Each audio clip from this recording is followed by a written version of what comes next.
Well, this is it. This is the last area iRacing series race on SimTV, at least for the time being. And it also happens to be the season finale for the Florida State Builders Area Pro Series. Round 17 to 17, the final round of 5 of the playoffs, and just 4 drivers remain in contention. Jake Nichols, Philip Groner, James Scioli, and Travis Beckner, each vying for a title. Whichever of those drivers finishes the highest of any other will win the 2024 Season 6 Area Florida State Builders Pro Series Championship. Kyle Heyer joined by Connor Horn and Hunter Sleppy. Connor, welcome aboard. Tonight is a big night for those 4, and for everyone else, it's just another night to win a race. Another night to win a race, but all races so far, the champion has won the race, which that hasn't always happened in previous seasons, but that could be the case tonight. We could have all 3 champions will win the race as well. It was Seth Knoll on Tuesday, it was Jake Matheson on Monday. It could be one of those 4 tonight, but I think this is going to be a very, very fun race for all the drivers. A very important race for 2 of those championship 4 as well, because obviously Jake Nichols, you know how Jake Nichols is, we know how dominant he is, but no championships so far. This season, he's had 2 chances at it. He's struck out. He's got 2 strikes. This is the final strike, Hunter, and he could have a chance to at least get his first Pro Series championship. But he's got a teammate to contend with, and he's got a hungry Travis Beckner to contend with as well. Not to mention James Scioli's going for 4 in a row. Yeah, that would be an incredible feat for Scioli to do that. But if you're talking about wins, Travis Beckner's been doing just that. He's got the most wins out of the championship contenders on the season. He's got 3 on the year. But everything else, it's been Jake Nichols. He's got the best average finish, the most top 5s, top 15s, and most laps led. But again, it all matters about how you finish this race, and Travis Beckner was able to do so at Sonoma, North Wilkesboro, and Montreal. Although those are quite different racetracks. Looking through our mile and a halves, we got Philip Groner, who won at Charlotte, and then Jeff Wright at Chicago, and Zach Nichols at Texas, and just last week, Jake Nichols won at Kansas. So Jake Nichols probably in a good spot, Kyle, but I wouldn't count out the rest of the championship contenders whatsoever. No, certainly not. 130 laps is plenty of time for things to go awry. And on Monday night, we had a caution-free race, flag to flag, without a single yellow flag. Now, Tuesday, things were a little different. We had a couple of yellow flags along the way and some major drama, including a playoff competitor upside down on the backstretch heading into turn 3. So, anything can happen tonight. I would expect, Connor, things to go more like they did on Monday, although I would expect to see a lot more tire wear like we saw on Tuesday. I would think so as well. Very high track temp. It's close to 130 degrees as we go into qualifying, so I think you're going to see a lot of slipping and sliding. I think the tire strategy is going to be pretty interesting as well. Track positions kind of loomed large all week. We didn't really get a restart on Monday to see that, but we saw on Tuesday, once someone got the race lead, they were able to keep it pretty easily. Just having the cleaner on the nose in any vehicle, so important at this track, even with the high tire wear. So going to start on the front row, trying to start in the front row, I think is going to be important tonight. It has contributed to the 2 champions getting the title to their... Am I still here? The internet's been a little weird tonight. Yes. Yes. Okay. So maybe it's Connor as well. I don't know. The whole eastern seaboard's kind of cold, so yeah, maybe that's we got slammed with snow this morning here in Chicago, to the point where my summer car is now stuck at my apartment for the time being. But the internet has been a little strange day, and I'm on fiber, so it's weird that it is weird. But anyway, we'll carry on.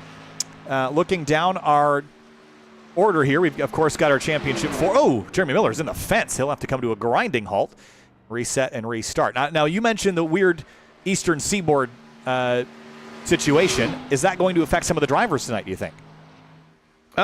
It very well could. I'm not sure if it's going to affect Travis, considering he's from Florida, part of the Henry County Motorsports Park team down there, but throughout some other parts of the country, it might affect them, maybe in the Midwest, like you mentioned, where that nor'easter's kind of getting hit, like the Chicago area, the Ohio area, maybe even the Pennsylvania area, even though parts of that can fluctuate with how big the state is. Half of it's getting covered in snow, half of it is in rain. I'm in the rainy bit, so it wouldn't affect me too much, but snow might affect some.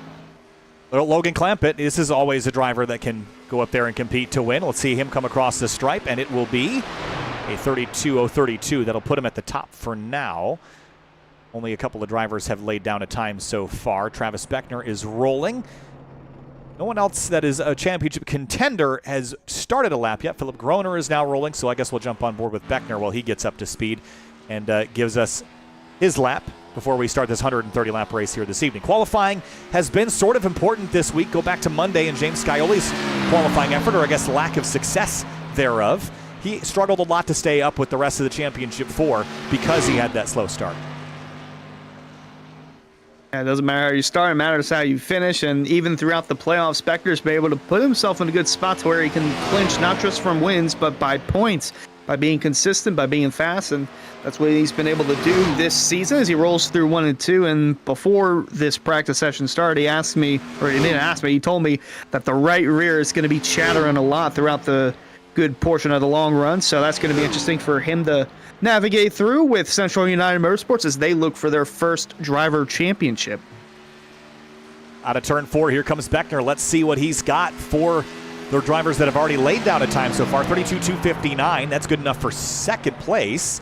Not bad lap. Philip Groner. Jake Nichols pips him by a few.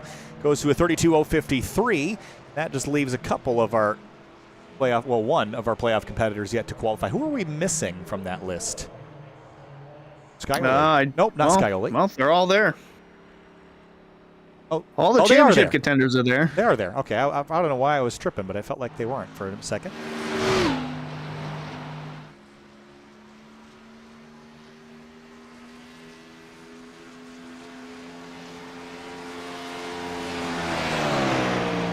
There's Jeff Wright, the number 48. Off into turns 3 and 4, kind of running middle of the road here. And I realize I need to get your timing up here, Hunter, because of the internet issues. All right, so we'll get that up and rolling as Jeff Wright only goes 14th quick. That's not the lap he was hoping for. There's John Furness up on the outside. This is a driver that we know was in contention for a while this season, always as a threat to win races, and let's see what he's got tonight. Starts his qualifying lap. Yeah, got that win at Bristol to kick off the playoffs. Really big for the 28, just to get that confidence booster off your shoulders where, you know, you start to have some doubts if you're good enough, if you can win or not. It's been a while since, I believe, season 3 since Furness won, but was able to snap that at Bristol and looking to end the season on a high note. And I also just noticed that Logan Clampett's in the field, so he's looking to play spoiler to the championship 4 as Furness rounds off turn 4. Yeah, I mean, he had been definitely playing with these front runners all season long. He's only entered a couple of races. He's won a couple of them as well. Furness goes 10th quick, so he's absolutely going to be a threat to win. And I've said all week that I think you need to win the race to win the championship. I don't think that's going to be true tonight, provided Clampett kind of runs where he has. He started at the back of the field at Iowa when he won the race. So him starting up front is a big warning sign to everybody else. Rafe Slate and a handful of others are not going to get to finish their qualifying laps. Clampett, Nichols, Scioli, your top 3 here as qualifying is complete. And before we get into tonight's action, we'd like to remind you about the Area iRacing Twitch channel. Head on over to twitch.tv/Area iRacing and subscribe, because as a subscriber, you'll get those Area iRacing emotes to use in the chat, and you can earn double channel points just by watching that you can use to redeem for free merchandise for just $5 a month. Twitch.tv/Area iRacing. Until we know the next vendor for the live streams, that's where you're going to want to go. Make sure you don't miss anything, Hunter. Yeah, we're still looking for a broadcast partner for Season 7, and we're still trying to work out when Season 7 is going to be kicking off. It might be towards the beginning of the new NASCAR season, might not be, but still looking to determine all that and get through the process of that. And just want to give a big thanks to you, Kyle, and Finian. I know he's not here. Connor Horn as well for picking us up at the end of Season 2 and all the way through Season 3, 4, 5, and then on the conclusion of Season 6. It's been a phenomenal ride with what you guys have done for us. Yeah, we're really excited about the next chapter in our personal lives. And again, we're not stopping completely, just had to kind of wind down the workload a little bit. But it's been a blast all the way. And certainly Area has been the most entertaining, best put together, best product as far as an entertainment package here on Sim TV for a long time. So we're really excited about it, but there's lots going on in my personal career, in Finian's career, that we're just really excited for. So needed to kind of take a step back to do those things, but all is looking good for the future. Indeed, as we look to cap off this season with 195 laps from the old Atlanta, and not too much to go off of, considering the only time we were here was in Season 1, and even then there was a different type of race car, and been on the Super Speedway Atlanta for the past few seasons, so this is going to be a little refresh for some guys, and looking forward to see what is going to take place here tonight. I'm expecting, not sure if I'm going to be expecting a caution fest. I'm not sure if Tuesday was a caution fest, but Monday I know was caution free to the very end. Casey Lakatos resets back to the pit lane. We've got championship favorites we'll talk about here when we get Connor back in and we get set up for the pace laps here. And of course, we've got our starting grid sponsor. We'll talk about them a little bit later in the night as well. But let's go back and kind of recover the season here a little bit. We had a couple road races along the way. We had our Talladega cutoff race, Bristol, Michigan, Iowa, Kansas, and Atlanta. Kansas and Atlanta, both mile-and-a-half racetracks. Jake Nichols won there. This racetrack, though, it feels like the quintessential mile-and-a-half racetrack. Multiple grooves. You get the high line, the low line. You get the tire wear. Is there any reason to suspect that Jake Nichols wouldn't be the favorite tonight? The favorite to not win, yes, because Logan Clampett's here, and that might be some challenge. But for the championship, no, I don't think so. I think Jake Nichols is the odds-on favorite heading into this, despite the wins going in Travis Beckner's favor. Like I mentioned, Jake Nichols has the best average finish, top 5s, top 10s, and laps led amongst the championship 4, and I just think that it caters to what Jake Nichols has been all season. He's been fast, he's been consistent. Just got to put yourself in the right place at the right time. Nearly did that on Monday. Might do it again tonight. Well, just about 7 minutes left in the warm-up here. Of course, we'll get that accelerated along once we get everyone in here again. The internet issues across the eastern seaboard, keeping everyone on their toes. We'll see how things get handled. Another look at the weather information, though. 126 degrees Fahrenheit. That's pretty toasty. We've seen temperatures nearing 130 so far in this session. We expected tire wear to be higher tonight. What are we looking at as far as tire strategy? I'm thinking 4 tires every time you hit pit lane. If you do 2 tires, you might as well just sign off for the rest of the night. I couldn't ponder thinking 2 tires at a track like this, especially at that track temp, 126. That's a bit of a scorcher there. As I was looking back on an old NASCAR race from 2007, it was the Cup race at Auto Club. The track temp for that race was 62 degrees. 62! Imagine it. And Auto Club is a track that used to be known for cutting tires as well. So just imagine this on a bigger, well, not bigger scale, shorter scale, but the temperature much, much higher than what was ran at Auto Club. So it's going to be an issue for the drivers nonetheless, like 5 laps, 10 laps, 15 laps into a run, and the longer the run, the worse the car is going to get, so we might see some yellows because of that. There's a look at Travis Beckner out of Florida. There you see the Hendry County Motorsports Park, number 27. Reminder that those on the left-hand side of the screen that have the blue number backgrounds, they are your Championship 4 competitors. Travis Beckner is one of the only ones to have turned a lap time in this session. Jake Nichols is one of the others. There he is sitting on the pit lane in the 609 Motorsports number 73. We've already mentioned James Scioli, who's not currently on the racetrack. Philip Groner is in the number 11. Those 4 drivers with the blue, all they have to do is finish ahead of all the other blue. That's all they have to do tonight. Connor, are you back with us now finally? I'm trying. There I you love are. when things decide not to work properly. Yeah. Isn't that the best? Yeah, we were just talking about the Championship 4 and how they're all lit up in the blue. All they have to do is finish ahead of the other 3, but we already talked about Logan Clampett has an extensive professional esports background. He's been dominant this season when he has entered races, won from the tail of the field at Iowa. Tonight, you might not have to win the race to win the championship like you did on Monday or Tuesday. It's very possible. Like you said, with Logan Clampett in the field, you should almost be aiming at second position. I mean, he's been so dominant in the races he's ran. He can be beat. John Furness did prove that at Bristol with a different strategy, but when he's on and when he is, and also Zach Nichols proved it at Texas as well on a late race restart, but when he's on, he's hard to beat, and I still think it's going to be difficult to pass. It might be the easiest race to pass in tonight, but those passes are still going to be tough, especially on that 90 machine. It's going to be really tough as we see Case Licata's trying to figure out if that high side's going to be viable on 3 and 4. You really haven't been able to run that high up all week long. Tuesday night it worked a little bit, but I don't expect that to be up there. But it's really about turns 1 and 2. I don't know where you make the pass on Logan Clampett if he plants the top side. We saw it on the first run Tuesday night with Jake Nichols trying to get by Matthew Bappy. If they just plant the outside line, no matter how loosened up you get them, you are not going to be able to pass them on the inside of the racetrack unless you force them up the track or pull a slide job or just flat out wreck them, which I don't think you want to do to anyone. Can't make enemies tonight. So Clampett's just going to be so hard to beat, and that shows in how fast he was in qualifying, and he didn't even put that many practice laps down. As a matter of fact, he put none down, and he got pole, so just shows his speed. So we're just waiting for a few minutes. It sounds like Shane Therrien's got a kid cleanup he's got to deal with, which this is real life stuff. This is what it's all about. And we'll just let the last few minutes of warm-up kind of tick away here. Got some friends watching from home all over the country tonight. Hi, friends. And this is the cool thing. We talked the other night. I was on starting a podcast with Greg Kramer called Eyes Up. That was sort of from the perspectives of those that have been around in motorsports for a while and those that are new to motorsports like myself. And we talked extensively about the community that's involved with sim racing and how it brings people together from across the world. And even in nights when you're feeling a little lonely or you've don't have anything else better to do, you've got a community in sim racing, whether you're just watching or playing along. And just really neat to have people from all over the world tuning in to watch Sim TV. That's why this 7-year ride has been so rewarding. Coming up on 7 years, actually.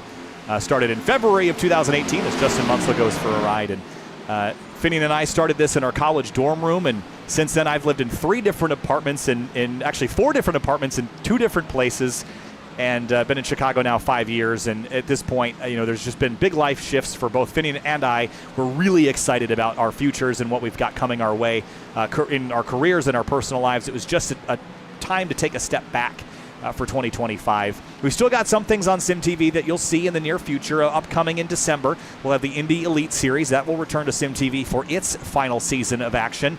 That will be the last running of that series for the time being. And of course, the full Send Sim Spec Miata series will return on Tuesday nights in 2025. That will be the only full-time series that will remain on Sim TV with us for the near future. Of course, we'll be involved with other championships on the professional side of motorsports next year as well. You'll see us and hear us here and there in a couple of different places. All really exciting news coming your way.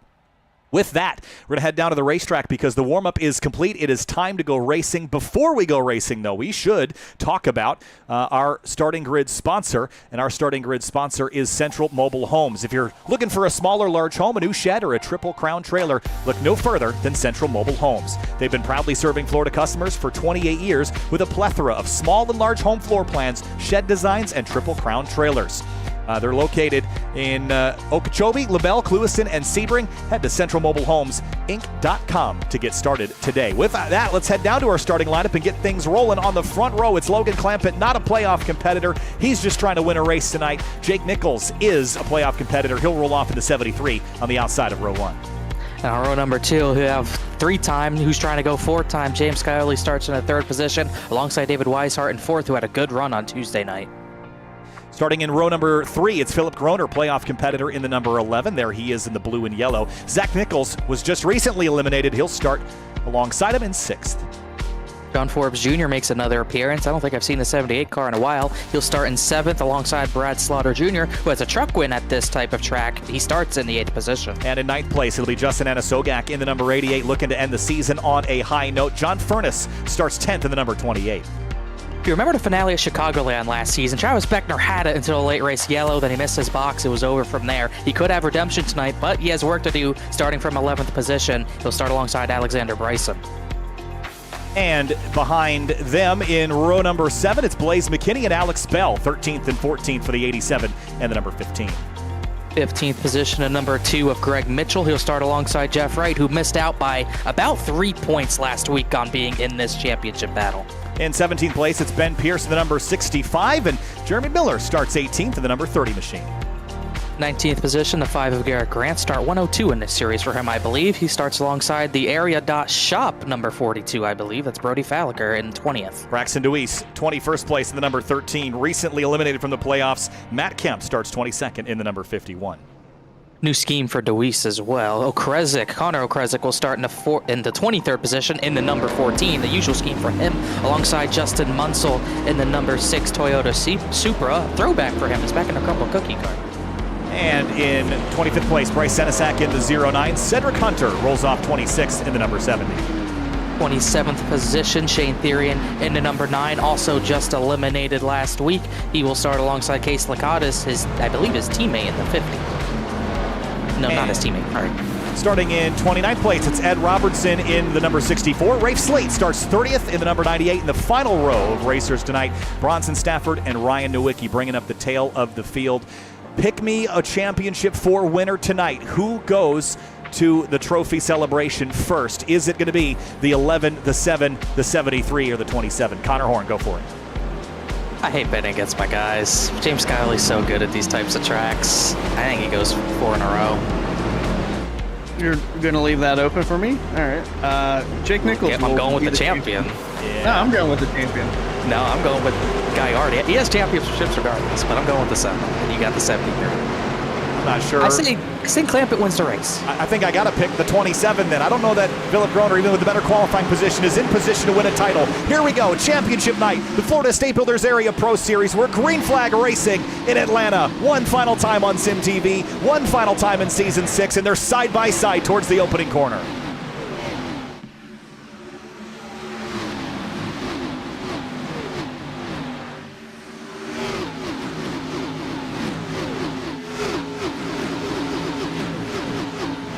Into turn 3, Clampett and Nichols. Door to door for a moment. Clampett clears him. Nichols dives to the bottom here. How hard do you want to race someone like Clampett early? You know the tires are going to burn off. What's our fuel situation looking like, tire situation looking like? Can you get to halfway, Connor? I think you'd have to save 5 laps per run. I just don't think that's possible, but it only takes maybe a yellow 10 laps in to really flip this race into a different light. You saw that was a good initial start for Jake Nichols. I thought he was going to get the lead away, but topside, really no grip off the bottom line in turns 1 and 2, and Clampett's able to get away, and I don't expect him to battle Clampett too hard. It's at 7, he's going to try to cleat air on the nose of. I think he's fine with letting Clampett go a little bit, but for Travis Beckner, Hunter, he's got to go. Yeah, he's got to make some moves. He's back in 14th. He's 3 wide, actually, with Bryson in the 38, the 88 of Anasogak. And, I mean, it's tough being on that bottom. Yeah, right by the 88 who started up the road a little ways. He's gone backwards here early. And with the poor qualifying effort, that's really been his hindrance all season long, hasn't it? In a variety of series. He's making way with it now, up to 13th place, but lots of room still left to gain. Groner's up 1 spot to 4th in that number 11. Say up to 13th place. He started 11th, so he's actually gone backwards here to start. Philip Groner will get that 4th position away, so he's at least gotten a position for Weishart. So you got our first 3 drivers, 2, 3, 4, as Logan Clampett. He's already got a 6/10 of a second lead. Still kind of chaotic in the mid-pack, but Beckner still trying to get through the field, trying to pass his teammate Alex Bell, who should definitely give him the position, which he does. But back there with Anasogak, he's been put 3 wide at least twice tonight already. Indeed, as next side-by-side battle, or near side-by-side battle, I should say. Zach Nichols in the 44, David Weishart there in the 33 on the outside lane, trying to stay inside the top 5. He had a good qualifying run behind him. Some more side-by-side action throughout the field. Still looking to see Travis Beckner. He's in front of that, actually. He's behind Jeff Wright. Wow. Look at this mess. They're going to be almost 4 wide leaving turn 2. There's Justin Munsell in that Crumble car. I think, didn't they just recently change their name from Crumble Cookies to just Crumble? I think that was the storyline. Change the logo, change the everything. It was like how Dunkin' Donuts went just to Dunkin'. Just rebranding. And there he is in that pink number 6. Maybe that's why I changed back to that scheme. I didn't hear about that, but either way, I'd probably still go there regardless. But a little bit of a throwback. I don't think he's ran this scheme in a while, in at least maybe a season, as he has had a rough go of it this season. He's actually had clashes with that 30 car a lot. Some of his doing, some of the 30's doing. They don't like each other for sure, but I don't think that will come into play tonight. They battle for 15th. That's an easy pass for Munsell. A lot of speed, just not a lot of luck in that 6 car this season. Yeah, still looking to get that first win off his belt. Running in the 15th spot. He's already worked his way up from 24th, so starting to make some progress, but he's got a long way to go if he wants to get to Logan Clampett. I'm surprised that Logan's shot out of a cannon so strong here early in the going. Haven't we seen drivers that set the pace in the early stages of these races fall quickly later? I mean, is this just burning up stuff, or does he know how to go fast and preserve tires better than anybody else? I would not be shocked if he knows how to go this fast and save the tires. I mean, we saw Jake Matheson at the end of the race, or close to the end of the race, start to pull that type of gap out, but it is only lap 7. We'll see how hard the 73 is trying to keep the tires cool. Maybe he's just letting Clampett get so far out that he has clean air on his nose. That could be a strategy of his as well, but there's no doubt Clampett right now is gone, and there is no sign of a battle for the lead anytime soon. These drivers moving up, I almost said trucks like we're still on Tuesday, moving up the racetrack all the way to the high side there. There's the 30 of Miller. Lots of speed to exploit out there, but what's the trade-off for tire wear? Not going to be good. I don't think you want to go up there unless it's near the middle to end of the run. The same thing that we saw Monday and Tuesday. Going up there is going to hurt the tires, but at the same time, it is so hard to pass on the bottom. Like we mentioned, you need the run up there just to run a defensive line. So I don't really like it for charging early. I think you're going to pay the price later in the run. We saw that with Rookie Springer on Tuesday night especially. It only took him 10 laps to go from getting to the race lead from about 10th to going back to 10th after hitting the wall. So really got to be careful of how hard you want to push off the optimal line, which is that white line. You need to be able to do the Harvick line. I won't necessarily lift at the quarter mile, but you need to be on the white line. Yeah, called Harvicking, running that bottom line throughout the turn, so it's going to be fun to see how the field navigates their way through that, and also fun to see the 27 work his way through. He's behind this scuffle with John Forbes Jr., Brad Slaughter, and John Furness, 6th, 7th, 8th, and 9th on the track on your screen. Vector's been able to make up some ground, but he's got to make up a little more if he wants to become a champion. Yeah, you really got to be up running with those other three. See the blue dots on the timing and scoring. Those are where you want to be. And you don't want to get behind. If this race goes green all the way to that first pit stop, then you really get behind in your strategy. We saw that on Monday with Scioli, Connor, where he changed his strategy very late in the race because he realized he wasn't going to beat them by doing what they were doing. And you don't want to get yourself put in that position. You'd rather do exactly what they were doing because you're close enough to pounce. Yeah, and then, if you get a yellow, you change the game. You don't want to really put yourself a lap down. What Scioli did there was basically take himself out of the race unless something absolutely wacky happened. Because even if the yellow came out once he got back lead lap, where was he going to come from? Like 20th position or somewhere around there. So you definitely have to commit one strategy or the other. You either got to do whatever everyone else is going to do, or you're going to do the exact opposite strategy, although it's still a viable strategy, do the opposite and throw a Hail Mary. So I'm sure Scioli knows what he's got to do tonight compared to what he did Monday night, and he'll be able to execute. But I don't know how much flexibility we'll see in strategy. Times right now are down about 0.8 of a second at this point. Oh, spin, check out the back straightaway. The 78 of John Forbes, hard in the fence. That was a big hit there for that car. And we stay green if he stays below the apron, and he will.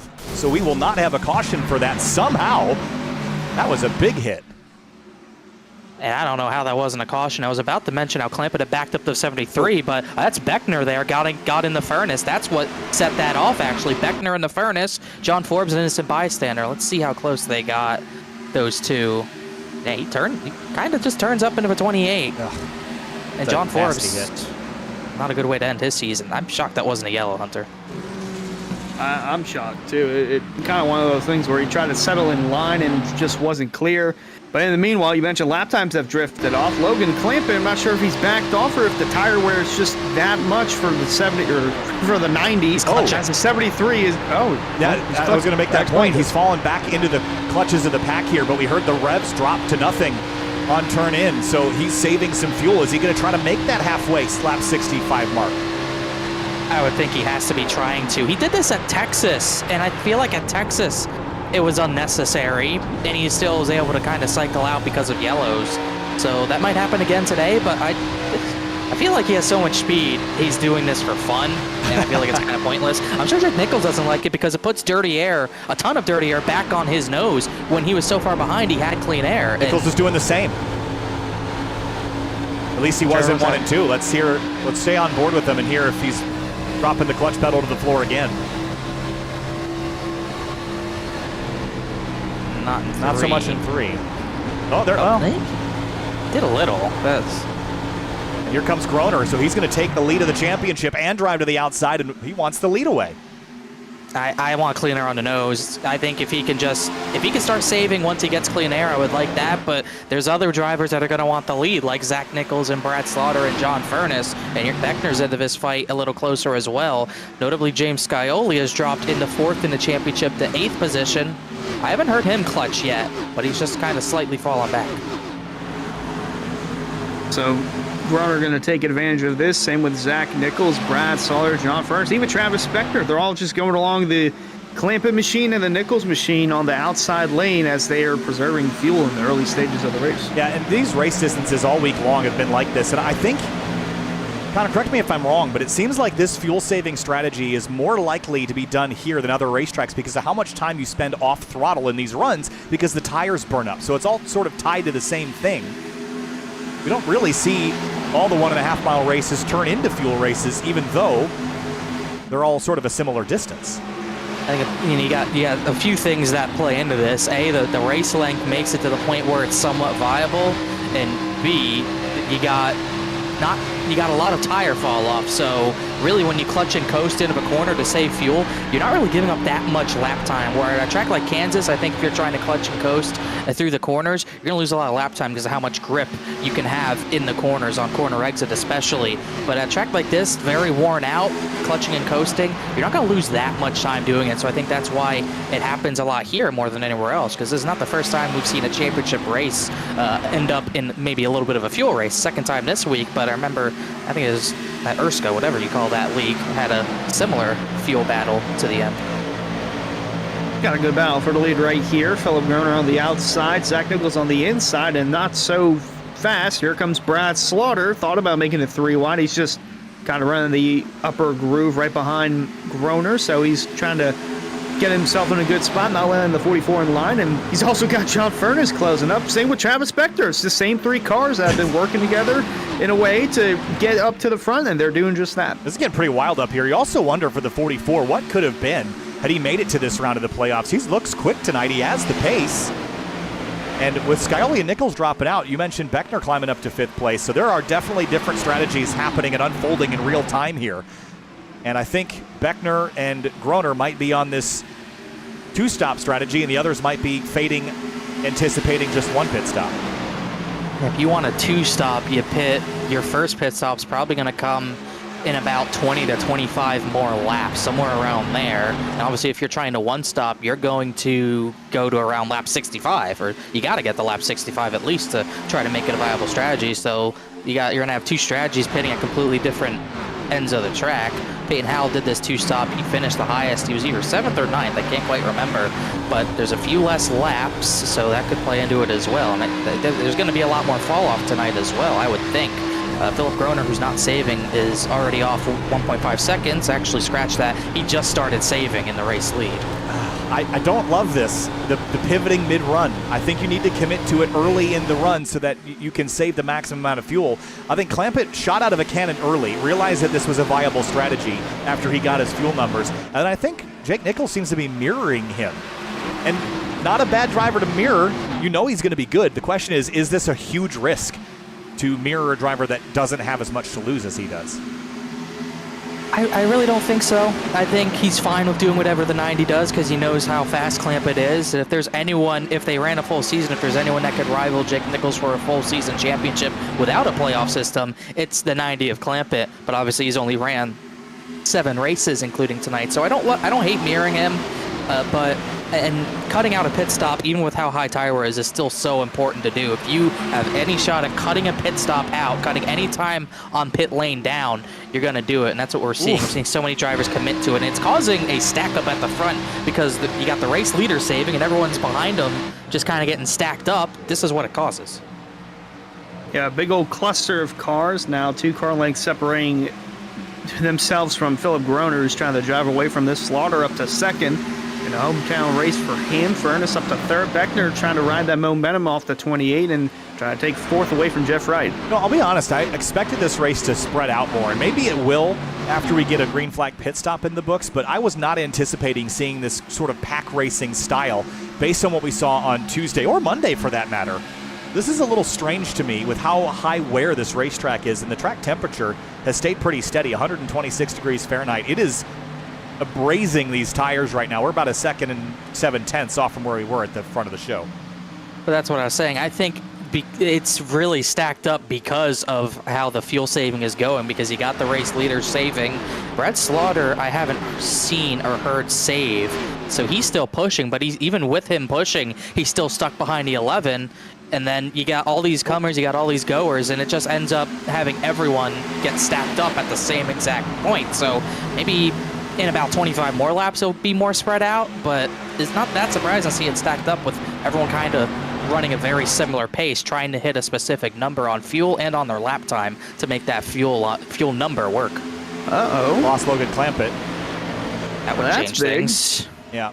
His quality's 42. Yeah, that might be for good. Yeah, I don't think it he is. can recover from that. That's huge. Awful. I mean, for a driver that went out and led the first couple laps, was setting up to be the pointy end on the alternate strategy, he's out of this race early on. That's frustrating. Again, we noted the internet issues across the eastern seaboard from a variety of weather-related issues. I had some issues earlier tonight myself.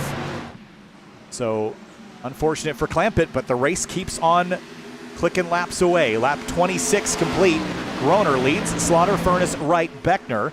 And it's Groner, Beckner, Nichols, Scioli in that order for your championship as it stands.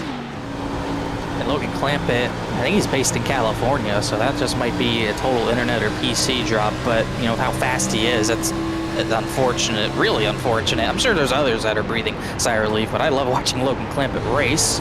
And unfortunately, it doesn't look like we're going to get a chance to see that unless he comes back in and tries to get some laps back. As Casey Lakatos is pit, he's 2 or 3 laps down. John Forbes, that big crash, he's out of the race as well. Groner's going to continue to lead. It's been a really weird season, Hunter, for Philip Groner. He wins 2 of the first 3 races of the season. He wins Charlotte in a photo finish, and he, I believe, won Daytona as well. So 2 of the first 3 races, and then we talked about last week too. Then he's kind of coasted. Not many wins, not many race winning opportunities, but as Beckner almost put the bumper to Furness, he's found his way to the front tonight, and he's found his way into the Championship 4. He could end up, I don't know about stealing it because he's been very consistent, but I think it would be at least a little bit of a shock. Yeah, I mean, he got through here based on consistency alone, so he's putting his car in the right spot. Oh, Beckner boy. he's about to put his car in the wrong spot in a minute. He's getting impatient. Long race, long way to go, and he's not running badly right now. I mean, again, there are different strategies happening that are helping him maybe move up a couple more positions, but he has been very aggressive. We saw an initial contact between him and the 28 cause the 78 to be crashed out for the race. Wow. He is pushing. Philip Groner, he's still saving, but he's actually starting to pull away a little bit from this battle. Jeff Wright's found his way to second. He could have been in this fight.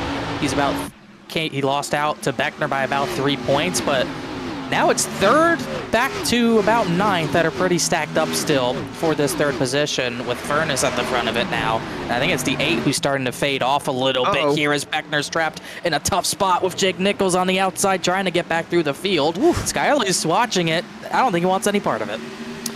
Yeah, Clampett being out of this race really kind of screwed Jake Nichols a little bit because he was on the same strategy with him just kind of tapering off, saving the fuel and saving the tire wear. But as soon as he left, it's been all go mode for the 73. It's like, all right, got to get myself back in position. And he's up to 5th now, closing in on Zach Nichols in the 44. Lots of passes and positions being swapped around here. Comers and goers, as I've heard Connor mention and Hunter mentioned a couple of times now. This 28 has moved way up the racetrack in pursuit of some speed, and he has found some. Last time by, he was pretty much co-requisite with everybody else. 34.2 was a little slower that time, but actually quicker than almost as quick as the leader. So moving up the hill, trying to find some pace. Definitely more comfortable when you can carry that speed down the straightaway. As they almost got stuck 4 wide out of the corner with Furness, Nichols, Beckner, and Scioli. So definitely seeing these strategies start to kind of converge on one another. Zach Nichols actually had some pretty decent speed last time by, as Jeff Wright is pitting, as is Brad Slaughter. Lap 32. This would be a 3-stop. This I don't know about. Maybe tire wear is that important. I was just about to look at the times. It's 2 seconds of tire fall off from this drop of the green flag. So if we do go green flag to the end, it might benefit them in the very end. I mean, we haven't, other than the crash with the 78, things haven't looked very sketchy out there. I wouldn't anticipate a yellow. At the same time, I did note that we're running much closer together than I was anticipating. I would feel better about going green to the end if we didn't have that scenario. Oh, man. The 27, all sorts of sideways out of turn 4. All right, I'll say this. If it's that sideways already with, you got to make it, this is halfway in the run, basically, if you want a 1-stop. If you're already that sideways, maybe you just decommit from this strategy in about 10 laps or so, because that is 2011 levels of drifting. That's about as sideways as those cars get from the Hendrick County Motorsports Park. Yeah, and speaking of, Those two. Hendrick County Motorsports Park is our replay sponsor. Racing is back at the Hendrick County Motorsports Park.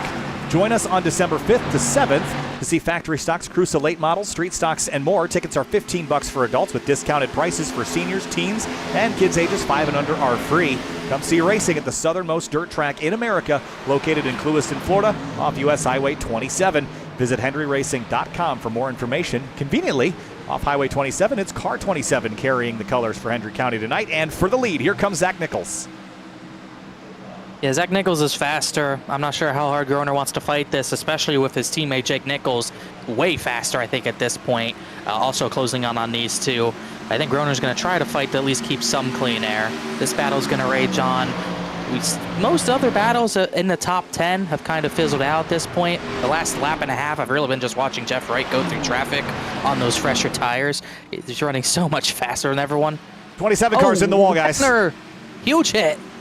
Big damage. And in trouble. Yeah, he's got to get his way down. Well, now you have to pivot off the one stop, I think. That was a little sketchy. Let's go back and see. Oh, another car in the wall. Blaze McKinney. I think that's who Beckner got hit by. Go back and investigate this. This is back going into turn 1 last time by. Let's see. They were racing close. Beckner was in the wall kind of on his own. Wall. And then he got kind of double whammied there. And then McKinney must have went down into 3, and it was probably broke because now he's off the pace. But yeah, that's kind of how that's tight racing. And if you run out of room with someone on your bumper, that's always going to happen. Oh my goodness, Jeremy Miller's in the grass. Oh boy, look at this mess. No way we get out of this alive. What in the world? I think he and Bell had contact. Not exactly to pass in the grass, but he got past while he was in the grass. Ooh, Lakatos. Lakatos is on fresh tires trying to carve his way through this chaos. Beckner is brought it, or he's trying to bring it to pit lane. God. Yeah, this is just, I mean, impending yellow almost certainly, right? Beckner will make it to pit lane. And that's probably what Beckner was hoping to wait for, because he actually has a meatball flag, as did McKinney. So he's going to have some required repairs. This could take him out of the race completely. I think it already is. I mean, I don't think you have to win tonight, but I do think you have to be top 3 or 4. Oh, there goes the 5. Garrett Grant goes for a slide. He does save it. Just dicey moments here. There's Logan Clampett back on the racetrack, 7 laps down. If you're in the top 8, you're safe, because you're just gone from all of this. This is new Atlanta, like we kind of saw Tuesday night, but this is ridiculous right now, as Clampett's going to start zooming by all these drivers to get at least one of his laps back. But this is a madhouse. I wouldn't consider pitting right now, that's for sure. Let's try to outlast the yellow, because you know you'll get one if you wait long enough. This is also pretty much around another 5 laps or so is pretty nice time to come down for that 2-stop strategy, though. Next 5 laps or so, I think that window opens. I just don't think you're going to make it there, looking at this. It's not calming down either at all, as Beckner's back on track, but this is as ridiculous as I've ever seen Xfinity cars race here. Look at these guys all over the place. Yeah, Beckner's 2 laps down, so if that car has any speed, he can hope for a little luck and get back in this. But I just don't know. Well, he's going to get right back into this in not the way that I was intending him to. Yeah, that was a close call there. I mean, this is just difficult. I mean, whoa! Even now, turn 4. So it snowed here in Chicago today. I got caught with my pants down with the FRS out. I was at urgent care getting some stitches pulled out. And by the time I had to drive home, it was fishtailing everywhere. I had to not go into work today because I could not drive. And it looked like this out there. Just cars sliding everywhere. Just not Chicago prepared today. Yeah, I don't think people are prepared for Atlanta. I mean, this is even more sliding than I'm used to. And the fall off is still pretty severe. We're in a 34-second bracket, almost still kind of averaging about 2 seconds off as some 2 stops are starting. Alex Bell and Justin Munsell brought it down. Watch the yellow cone there. You know, at the front's been calm, surprisingly. Zach Nichols has kept the lead, but Philip Groner's kept the lead of the championship over his teammate, Jake Nichols. So that's the important battle to look at. I thought Nichols would get to him, or even Scioli, but not quite yet. It's been smooth sailing for the top 5 or so. As look a little further back, there's Jeremy Miller and Alex Bryson in the 38 side by side on the racetrack, and he's actually going to make a pit stop. Braxton DeWeese came in as well. Mitchell Robertson, Ben Pierce.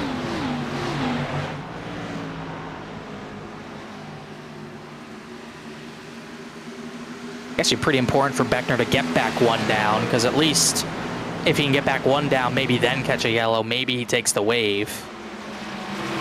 But he's still got a ways to get up to the 44. Thought Groner might have considered coming down that time. Big slide there by Logan Clampett, who's trying to unlap himself. Curious to see how long Logan will hang in there. He's a long ways down as far as laps. I don't think he's going to earn his way back, but that 7 laps down, that's usually where you throw in the towel, typically. Well, in his case, 1 down, 6 to go. Who knows what could happen? As he at least gets one of those laps back, but it's really Beckner needs to at least get 1 down. And now at this point, he's got to run this as long as he possibly can, as he does get back to 1 lap down here. Zach Nichols is actually pitting, so race leader's coming down for the 2-stop strategy. So put Groner back in the lead. Definitely interesting. Jack Nichols to 2nd, Skyler to 3rd. It's where they run in the championship, and then obviously Beckner made contact with the wall. He pitted. He's now only 1 lap down instead of 2. Garrett Grant's also pitting as well. Same with Senesac. So a lot of guys. Ben Pierce is doing long mowing on the front stretch. Sorry, Hunter. Don't know what that was about. Probably loose out of 4 if I had to guess. And we call it landscaping. Although that was a little more than landscaping. That was them quarter miles. They're dangerous. Yeah. You can flip over them if you ain't careful. Yeah, that's Tyler Reddick. Bill Groner leads the way now, lap 47 of 130. And really 3 of our playoff contenders still in the mix. I know it's all fuel saving, but I do like Philip Groner's pace right now. They've all kind of been running their race, and he's been able to maintain a decent gap over his teammate Jake Nichols at 0.7 of a second. This is the strongest he's looked in a while, I would say. Even on mile and a half, really any track in general, this is the best he's looked in a while running at the front. Yeah, still separated by 6 car lengths of a second. Meanwhile, Skyler's been hounding at the bumper of the 73 the last couple of laps. He's been closing in. And then even behind them, it's still a side-by-side battle for 4th between Furness and Weishart. Still lots of air sounds because the engines are idling on the corner entries. They'll try to make it to that lap 65 mark. That would put you all the way through to the end. Got to factor in the possibility for green-white checkered or few. I don't think that that'll be a huge deal tonight, but not out of the possibility. No, but obviously these top 3 are still saving. I haven't heard John Furness or David Weishart clutch and coast at all, so I wonder if they're not trying to make it to lap 65. I'm wondering what they're waiting for as they battle for 4th, or battle for the lead as far as the non-playoff, non-championship drivers go at this point. As Zach Nichols gets ready to get his lap back down the front stretch. He will go through the grass to do so, but he gets it done. Is there any reason for Scioli to pass Jake Nichols right now? Wouldn't you just sit behind him? The only reason I'd want to pass him is just be ahead of him for pit stops. I mean, if you're just going to make the lap 65 and pit, you know when he's going to pit almost certainly. I'd like to get in front of him for that, but it's not the biggest of deals.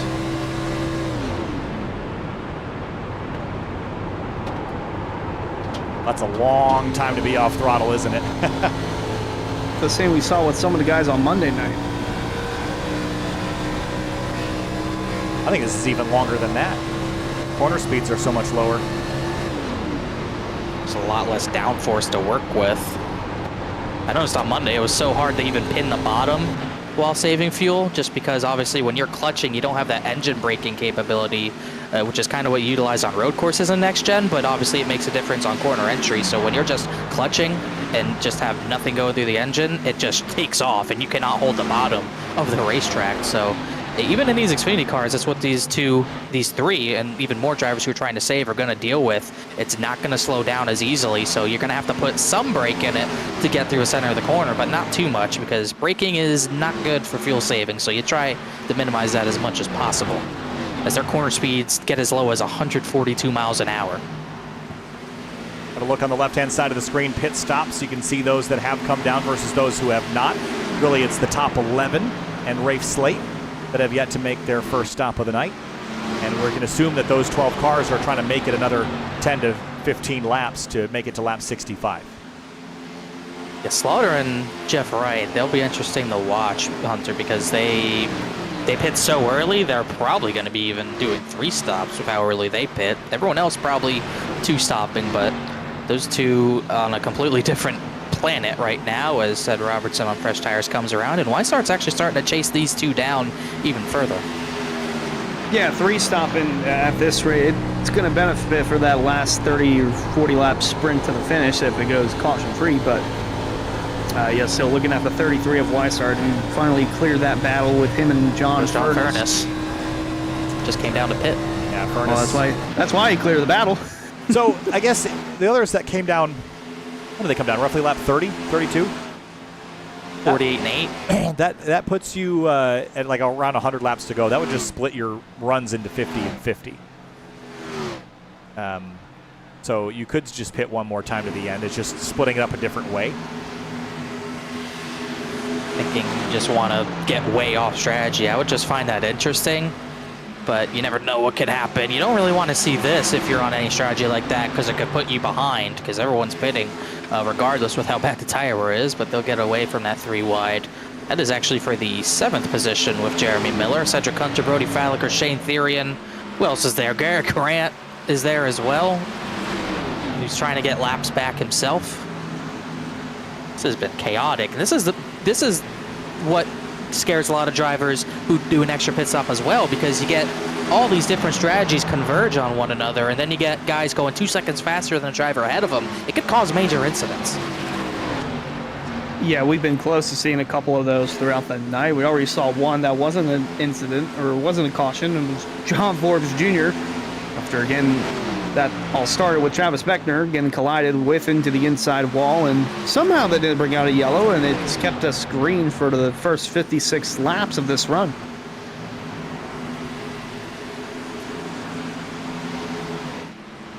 So here's your leader, Philip Groner in the number 11, still in command of the field, really yawing that thing out sideways. We are down 2.5 seconds from where we were running lap times wise a little while ago.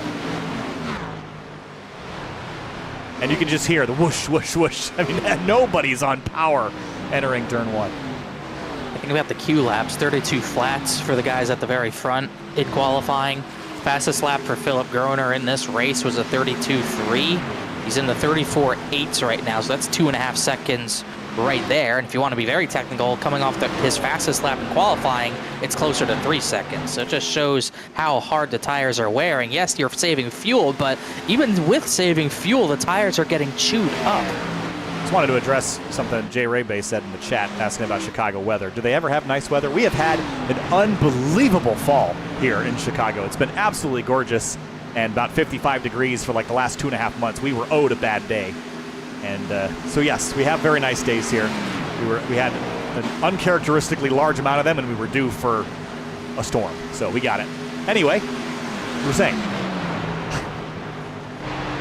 Well, I think I said my piece. Just how these tires are being chewed up, even with fuel saving. Just because you're fuel saving does not mean that the tires are just going to magically not wear. You're still killing the tires no matter what you're doing.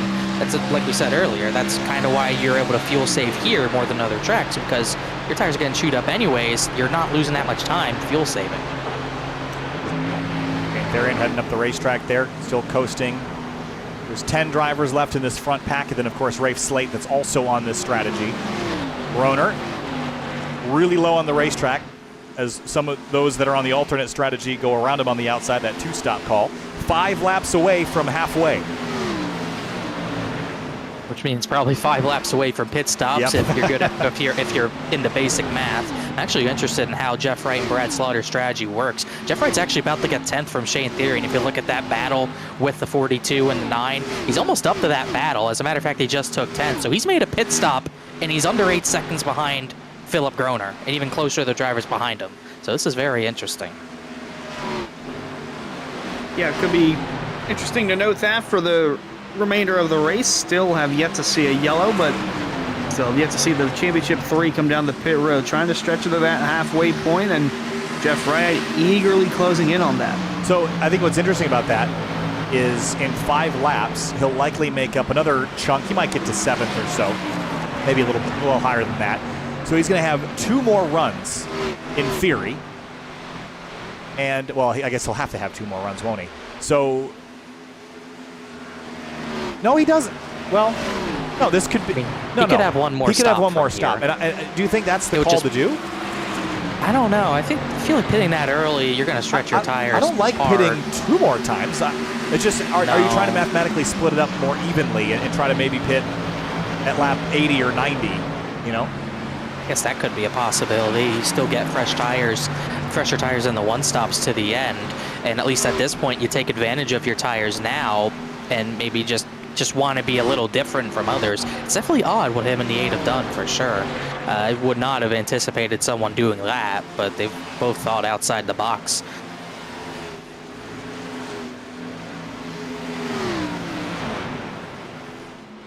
Yeah, I can definitely see that, where he goes around lap 90, 92, maybe 95 at the latest, and still have enough laps to push it to the finish for 35 laps or so. So you're basically, what you're banking on is that the slower laps that he's going to run for a while on these 3 separate runs is going to be quicker than the much slower laps that these other guys will run on just 2 separate runs. So that's really what you're banking on.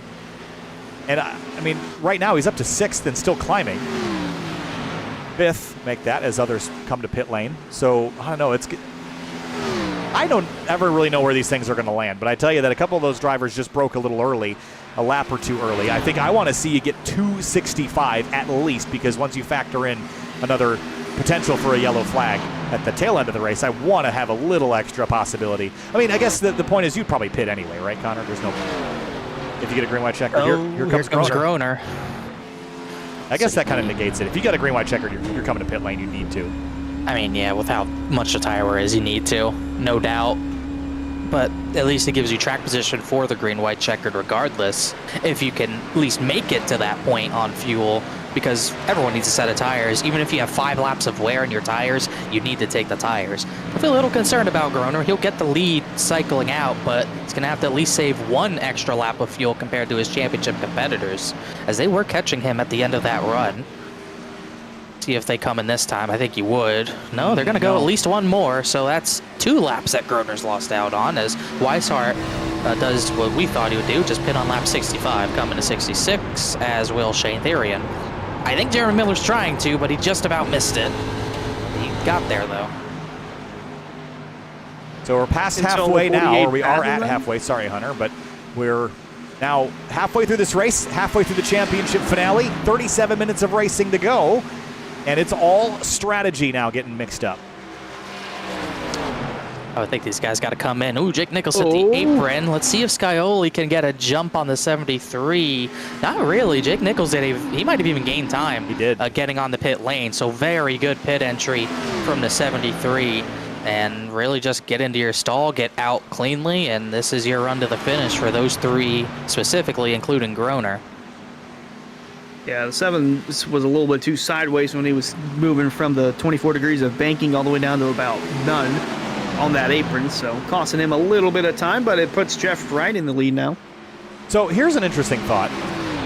You lose about 40 seconds in the pit lane, maybe a few more on either end to get onto and off of pit lane. If Jeff Wright were to pit in, let's say, 10 laps and then be done, he would have a pretty sizable advantage in tire life. And he wouldn't be that far behind.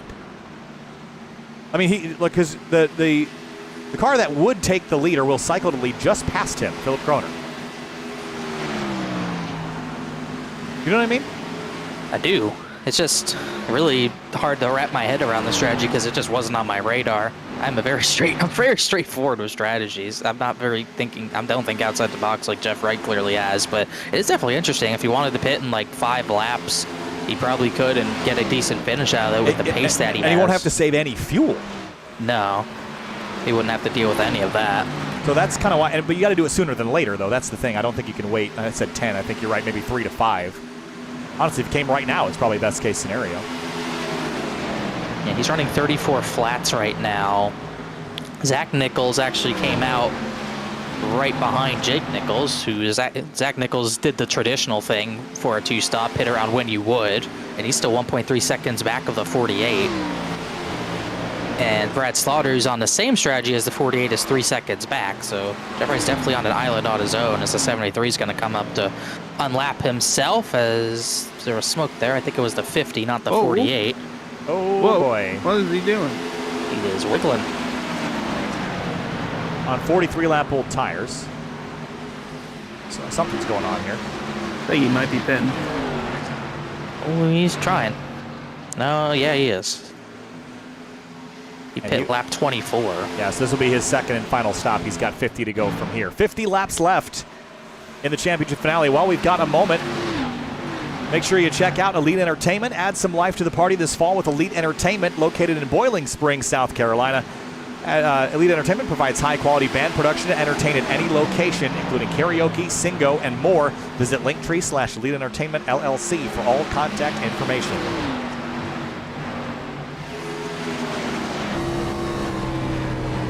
Amazed with the rubber. The iRacing used to put down a lot more rubber, these cars, but at least for iRacing standards today, there's so many skid marks out of turn number 4 specifically that I'm beginning to lose count of how many people have slid off that corner.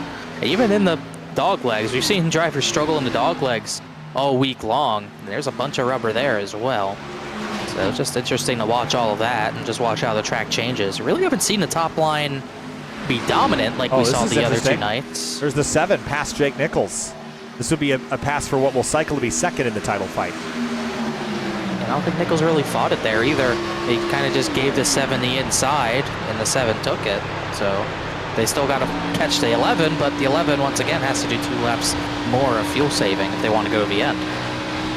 They are 5 laps in on a run, so I don't think he wants to push the envelope a little bit too soon. So just going to buy his time. And you can hear the 7 immediately going in the clutch, assuming the 73 is doing the same thing.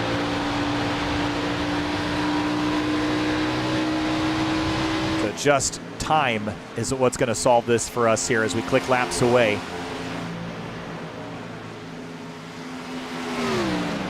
This is what it all comes down to. You've made it to this championship 4 by having solid races.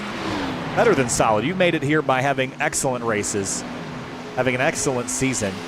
For the 27, I would say that his title hopes are likely over. He has put in a lot of effort to try to keep him alive. It's only a lap down, but he's the 4th car 1 lap down, and sort of off kilter on the strategy here a little bit. But as far as the 11, the 7, and the 73, who knows what's left?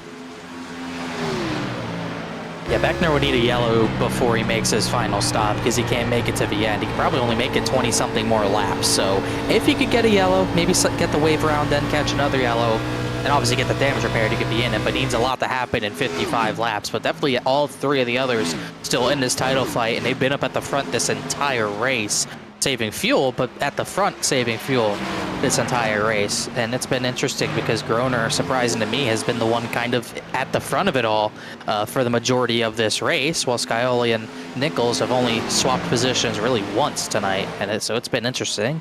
As the Battle for the Lead's about to get interesting. Zach Nichols, who's on a traditional 2-stop compared to Jeff Wright's kind of wacky one, he's finally caught the 48, but Jeff Wright's not going to let him go easy. Yeah, that outside lane has been the dominant lane all week, and I don't know if we've really seen it throughout the race so far because of the different strategies that we've seen, but as soon as you get to that bumper, the car in front of you will just go on the outside lane. They get the run, they get the momentum, and it propels them down the straightaway.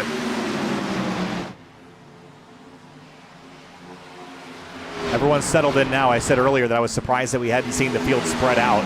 I'd say that we're sufficiently spread now to have a pretty solid. Oh, I didn't even notice the livery on the 65. That looks great tonight, doesn't it? Appreciate Very that nice. from Ben. Travis Beckner, just talk about it. He actually just came to pit lane, so he can make it from here, but he'll go 2 down at least. Again, I mean. So you're definitely right, Hunter. I think we're starting to see starting to see racing instead of fuel saving. Jeff Wright's kind of planted it high, and Jack Nichols has kind of been held up by him. Yeah, not to mention the 9 and the 30 of lap traffic going below and in front of them. And 44 is still going to try and get a look to the inside. Might have a good enough run. No, still can't get a good enough run. Doesn't matter how he runs the corner if he's not on that outside or if he's not really door banging the 48. He's not going to get around him. But with a deep set into 3 and 4, he might have a chance. Side by side here for the race lead, the 44 and the 48 going at it. I gotta say, just off the top of my head, I'm starting to think the two-stop's a better strategy. They're still 20 seconds ahead of Philip Groner, or somewhere around there, and they're probably not too far away from making their next pit stop, so I'm starting to like this strategy a lot more than the one-stop. Well, the one-stop, you have to save so much fuel. I mean, they started that 5 laps in. That's why I was shocked they pivoted to it, though, because I noted that you kind of had to save 5 laps per run, somewhere around 5 laps per run. That's a lot of fuel saving throughout an entire run. So I really didn't think anyone would even try doing that much, as Nichols might have the opportunity for a slide job here, but just save so much fuel, give so much time. I like this, and honestly, I'm wondering if any of those 3 are kicking themselves for not pivoting to this. How about a classic crossover? Classic crossovers, those are always fun. The 48 still giving it to the 44, although he's on the inside now. The Nichols machine of Zach Nichols, that is, on the outside lane, still going to power through turn 4. Still going to drive away from the 48. So, just to note that Jeff Wright, Brad Slaughter Jr., and a few others, 48 laps into their run. How many laps are left next time by? 48. I'm going to guess 48. Yeah, so if you want Maybe that's what Jeff Wright was going for, the number game. Well, if you want to, the point being is if you want to split this run into equal segments, which I think is the best way to do this, then you'd be down pit lane in the next lap or 3. And right here he comes. Yep. I'm sure Jeff Wright was thinking about the entire time, what if I pit with 48 to go? Make a statement. And Slaughter's doing the exact same thing. That kind of makes Zach Nichols think about his plan. He caught the 48, but only right before he pitted. So I wonder if this maybe makes him respond to the 48 and well, the 8 this would put him very similar to the strategy that the early pitters were on, except he put the short run in the middle. If he pits now, it's about 36 laps on this tank, which the early pitters put about 33 on. So I don't think he's going to do it, but had he done that, it's effectively the same as what the other drivers were doing. Yeah, and he's not even that far away from the stop. Jeff Wright, like we were talking about, he kind of stretched that run out. He'll stretch this run maybe a little bit further, but for the most part, he's going to end up pitting much closer to Zach Nichols than he did last time. Zach Nichols went to lap 45 last time, so probably somewhere in the next 5-10 laps, he will pit as the battle for second in the championship is on. Jake Nichols wants that spot back. Trying to take it with less than 50 to go. He's still giving it a good run to the inside, but that outside lane can prove too strong, at least for the moment. Scioli's still in front. Down the back straightaway here. How hard are they racing? I mean, is this for real? I think Scioli wanted to keep him behind, but Jake Nichols drove it in so hard, he wasn't going to battle that. This is really a race to see who gets to Groner first. Remember, Groner has to save 2 extra laps compared to these two. So these two are almost going to have to race a little bit just to see who gets by Philip Groner first, or if any of them get by him at all. Well, that's they also got to get by Kresic. That's the point I was going to make, is if they race each other too much, are they even going to be still fighting to the same goal? I think there's a point where it evens out. Usually there's that point in the run where the tires just finally plateau and stop falling off. I don't think we really saw that in the previous run. They just kept falling off, so you can't really rely on it evening out if you're Groner, but at the same time, you can't rely on just having the pace to pass him if you're Jake Nichols or James Scioli. And like I said, you got to at least pass one other car on Connor O'Kresick right now.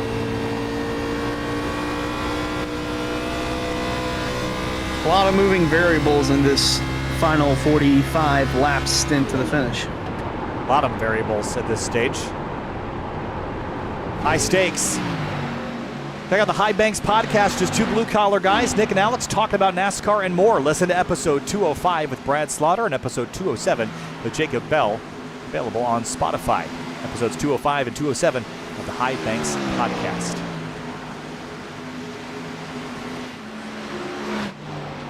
All the calm before the storm. Look at Furness ripping that outside lane. He has just been flirting with that upper groove.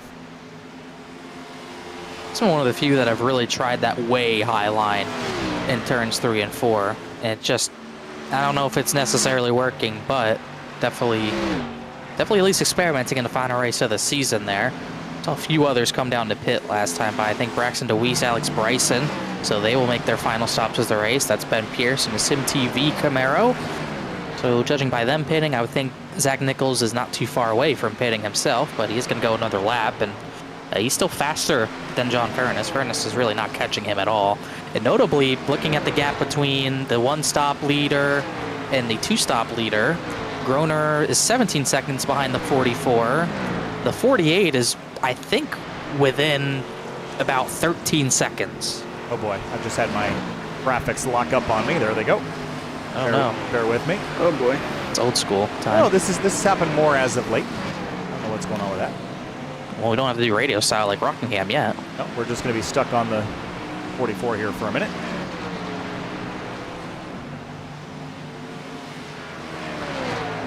You know what I'm really looking forward to is not having to fix this. Not my job anymore. That is not my job. That is someone else's problem. Well, it's just we'll see how it goes. Fire this back up. Oh boy. Pretty Falliker passed Jess Hannah Sogak for 9th. That's the main pass I've seen. Still waiting on the 44. He is sticking this out a little longer, trying to do this overcut. That might not be the worst thing for him, though, because Jeff Wright beat him in pit lane. Maybe just to get fresher tires this time, just to chase him down quicker. That might be his strategy at this point. Also, catching in yellow wouldn't hurt him. Well, bear with us here while we get the graphics fired back up. Well, here he comes to pit lane. We're going to watch this in real time. Oh! Too much, way too much. I think he got in. I think he's good. Just made it interesting. Don't even need to replay that. That is, oh, that's too Behind much. him. That is too much. Yeah. That Who is was Matt that? Kemp. Oh, That was Matt Kemp in the 51. He did not get a penalty. Nope, that's good too, somehow. Charge it. Send it. That's one way to think. Still working on it here, boys. No. So now John Furness is going to lead. Jeff Wright last time by was within about 7 seconds of Philip Groner. This two-stop's going to work for the race win. Now some of those championship drivers are now they are kicking themselves, thinking they should have pivoted.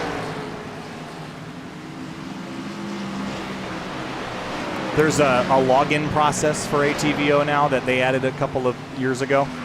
And because the internet is so broken everywhere, it's like, please wait while we retrieve your account details that I definitely don't need. Please give us your social security number.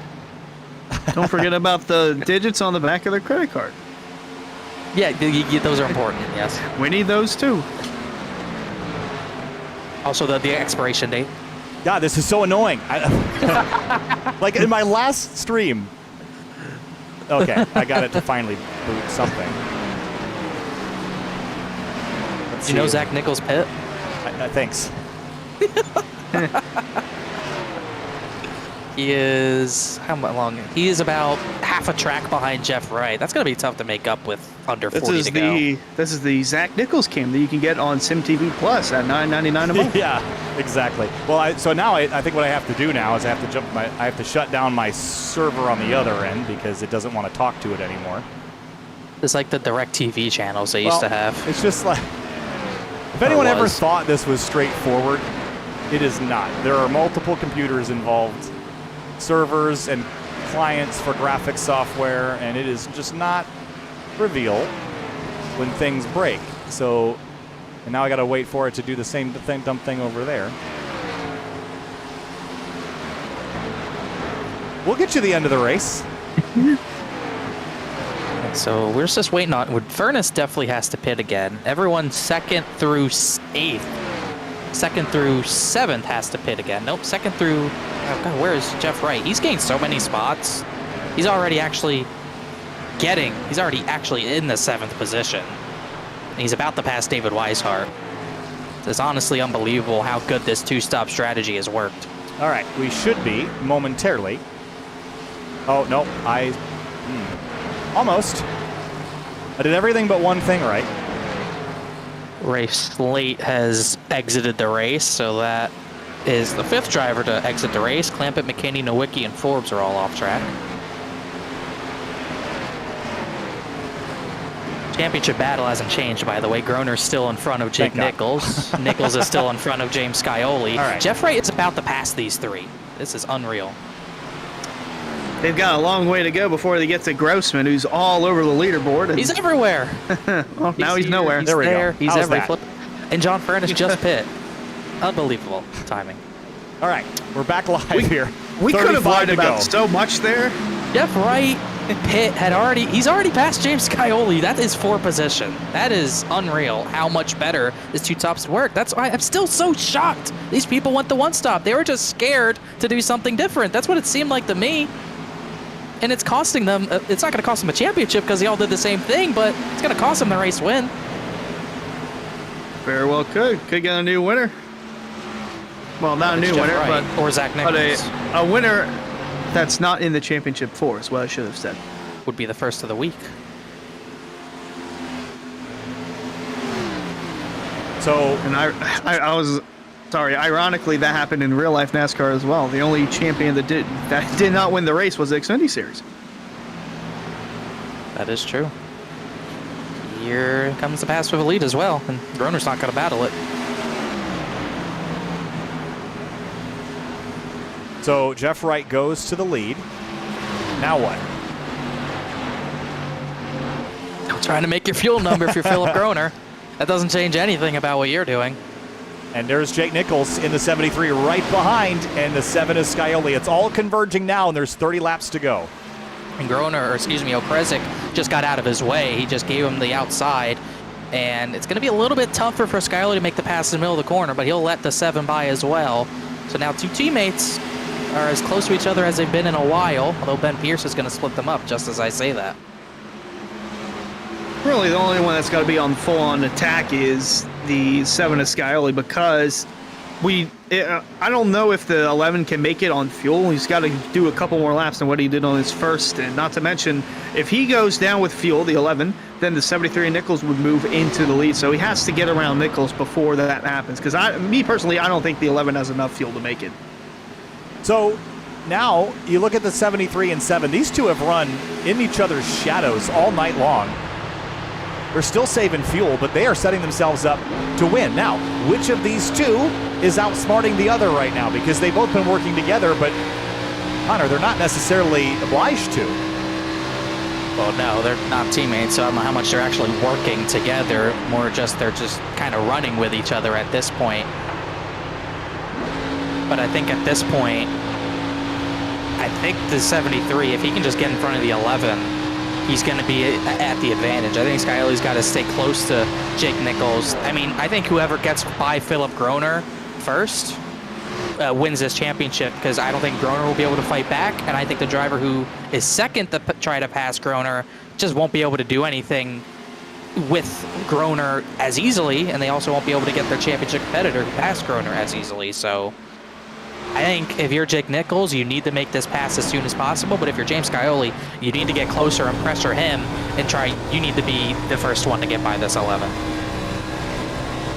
Couldn't have said it any better. That's the exact thing that needs to happen. But nonetheless, we do have a good fight for the championship, even though it's 2nd, 3rd, and 4th. Still right increasing his lead. But yeah, going to be interesting seeing how this plays out. Also wanted to know that Travis Beckner's still 23rd, 1 lap down. He's 1 down. Still, he is going to be in line for the wave around, but he needs it soon.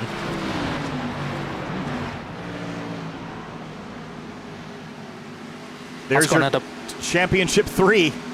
At least those that are remaining. Groner, Nichols, and Scioli. Whoever finishes in front of the other. I just wonder how Groner tries to defend if he's still got to save so much fuel. I mean, if he gets by, if Jake Nichols or James Scioli gets by, he's not getting back by him. That's for sure. Yep. I just wonder how hard he's going to end up having to battle his teammate and the 7 of Scioli. As I think Nichols wants to go because he went to the higher line trying to build this run. How does Groner play this? He's not going to be able to defend. This could be the pass for the title. He can't defend. He has to save as much fuel as he can. Anytime he uses to try and stay in front of the 73. It's just going to burn up all that fuel. And this is what the 7 and the 73 were using each other as rabbits. If I don't go faster than him, then he can't save more fuel than me. The 11 was out there all on his own, pushing the issue, and that's why he boxed himself in here.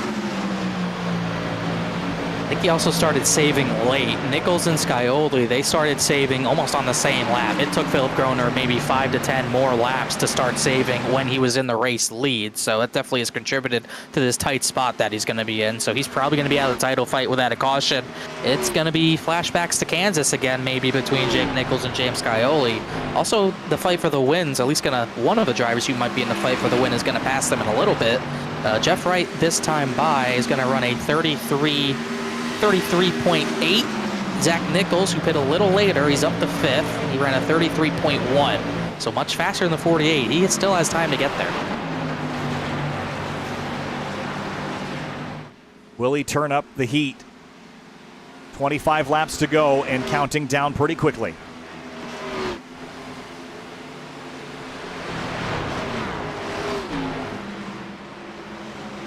He's gonna have to at some point. You're not just gonna follow him to second place in the championship when you're going for 4 in a row. I think if you run out, you run out, and you just gotta live with that. I'd rather run out going for the championship rather than just save for second, just trying to make it to the end. As here comes Zach Nichols for second and third. Here comes a crossover from the 44. No problem there. They'll move up on the leaderboard, and now the podium is Wright, Nichols, and Nichols. Yeah, again, as we saw Monday and Tuesday, I thought that you'd have to win the race to win the title. That's not the position we're in now. It's just whoever can outlast the rest. You go back and look at the two-stop strategy. That was the way to success tonight. Had one of those championship 4 done it, they would be in position to win right now. But they didn't. They all sort of committed to something else, and now they're all sort of running together. I mean, I could be 100% wrong. I really think all of them were just worried. I think a lot of them, I think at least the 73 and 7, they were scarred from Monday. They both lost that title on Monday because they weren't ready for a fuel-saving race. And they saw that it was somewhat close, and I don't think they wanted to get caught out again. So they started saving as early as they could, and it ends up being the wrong strategy. I mean, clearly the wrong strategy with Wright and Nichols already by them. There might be a few more that pass them as well. So it's shocking how no one else pivoted. As I think the 7's going for it. Here he goes. He had a great run through 1 and 2, was sizing it up and setting it deep. This could be for the championship right here in 3 and 4. James Scioli to the bottom of the racetrack on Jake Nichols. Door to door out of turn 4. They have to push, but not too hard. Next time by is 20 laps to go. Philip Groner's not letting him go that easily. He's actually still in this fight. I agree. What I was just talking about. I'd rather run out going for it rather than just making it to 3rd in the championship. You gotta go. I mean, 20 laps, you're not going to keep saving and doing what you're doing to let them drive away. Well, so you've lost, right? At this point, if you don't do something about it, you've lost. I'd almost just say, just throttle it down, run out of gas, or win this race. Send it. Send it, hope for a caution, get the track position. I think that would be Groner's best interest at this point. And he's trying, for sure. I just don't know if he's going to be able to do it, as Scioli is trying to push Jake Nichols out of fuel, I think. And that's the other thing, is if he could also just kind of lay back and let these two run each other out, but they've done a better job of saving than he has, so that's put him in a box. Kind of how it goes sometimes. It's no coincidence the championship competitors are the ones doing the best on this one stop. Scioli is going. He's trying to get the right rear. He throttled up early in the center. I don't think he's going to get it, but he has such a run. Is Nichols going to protect it? I don't think he did. He should have. He's got enough overlap there. He can let it roll through 1 and 2. Hard. Yeah, this run off the turn 2 is what's going to help the 7. But he's going to have to be forced to the inside now. This is going to be a hard pass unless he tries to get aggressive into 3 with a slide job. I don't think he's going to be able to do it. Muscle. Oh my gosh. Just going to power by this, let the 2 continue to battle it out, and Nichols going to get the run off the corner, keep the 7 behind him for the moment.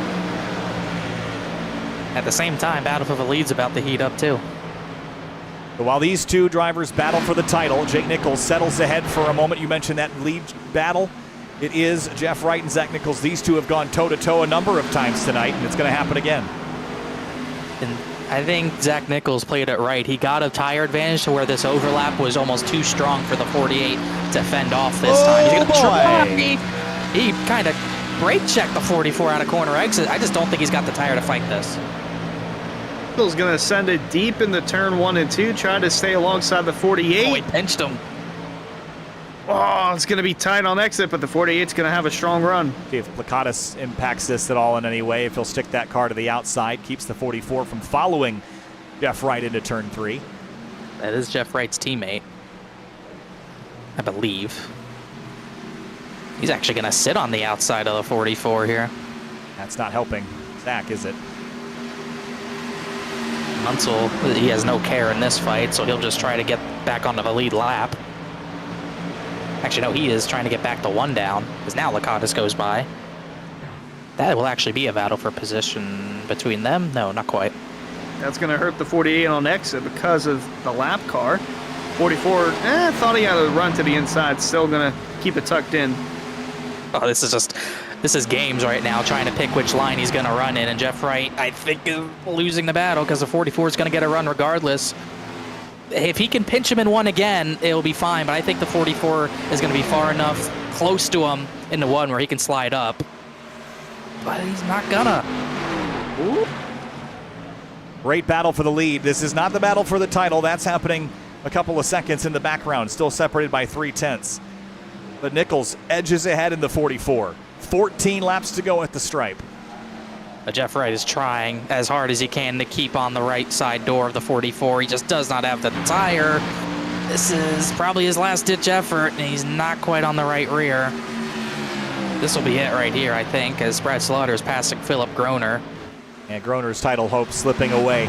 The 48's chances to win this race slipping away. Goes way up the racetrack to try to build one more run to get back by the 44. He's going to have to take it. Big slide out of 2. He's still gaining.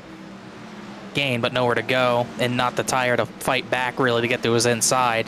But I'm kind of shocked Zach Nichols is going to give him the outside, even with the fresher tires. He's loose up there, though. See that 48 yawing out. I don't think he's got anything left for him. Back to the championship battle. It's fizzling here, too. Jake Nichols. Death taxes Jake Nichols. It just seems to be the case in almost every race.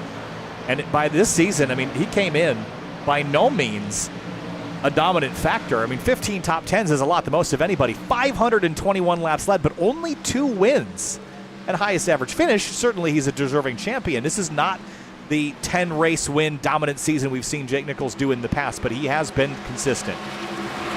Well, the area, the talent pool in the area has just gotten much better the past few seasons. And, you know, he hasn't, that's 2 seasons in a row where he has not won the championship in the Cup Series where he had been dominating. So it's not really surprising to see him not win 10 races. It's just kind of how it's been with how competitive this league has become. He's had a lot more competitions for race wins on his hands, and this is yet another championship where he's going to have to fight tooth and nail, just like he did last week, as Brad Slaughter's going to try to pass the 7 and the 73. This is not really going to hurt the 73, though, because he's still going to be on the outside. Oh, boy. Speak for yourself. That was dicey. 11 laps to go. Well, that might hurt him, because if the 8 hangs on his outside here, it could give Scioli a run.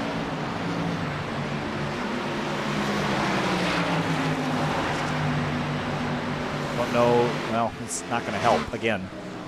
No, it's really not going to help. This is going to be a big run for the 7. Running out of chances. 10 to go next time by. You've got to take it. Yep, no surprise. Hunter 73 took that outside away. 7 went to the bottom for clean air, and it kind of works. 73's loose off the corner. But the 7's going to have to look to the outside again if he wants to have a shot. Oh, he tried. He's trying. Nichols comes up and covers. Trying to fake him out. Same thing Nichols did to the 7 last week to win that race at Kansas eventually. Following him is just not going to do it. It's, once again, a game of who can work the lines better. And Jake Nichols doesn't have clean air to work with like Scioli did last week. He's going to have Slaughter in front of him for at least a few laps. Yeah, 9 to go at the line. The championship within reach for James Scioli. Just 2 car lengths separating him from becoming a 4-time champion. to the bottom. Big run down here. And wherever the 7 goes, I think as best he can, Nichols is just going to chase him down there, trying to pinch him off the corner, just not give him any sort of run off the corner. He's going to probably make the 7 have to get aggressive and maybe physical to win a championship. And Jake Nichols knows that's just not something Skyoli's going to do unless you do it first. Look at that yaw. Look at that 73 sliding. And it's working because Skyoli did not get a run on him doing that. Just wonder how much they still might have to save on fuel to make it to the end. At least right now, Nichols and Skyoli, they're not clutching anymore. This is to the end, a brawl. Yeah, the 7 running the outside, that's what you need to do because that's going to allow him to pull the 73 back in, but Nichols is going to run the outside lane to prevent a run from the 7. Might give the bottom open. I just don't like giving Skyoli the outside. I think you need to take that away, make him beat you on the inside. I don't like giving him the outside line at any part of the track. Well, you saw how much he gained last time by using an upper groove in 1 and 2. 3 and 4, I don't think it's such a big deal. Now the 7's going to go to the bottom because he knows the 73 is going to block it. He's going to get some overlap down here, but what do you do with it? Try to fight it off the corner and hope you don't hit the 73, but you can see I think if Jake Nichols just runs that high side, it's just going to be so hard for the 7 to do anything about it. He's taking a different approach, trying to get as much clean air as possible with the lap car Slaughter there up ahead. Try to run for a more middle approach. Going to gain slightly, but still, time winding down. Just laps left to go. 0.2 of a second. It's pretty small margin.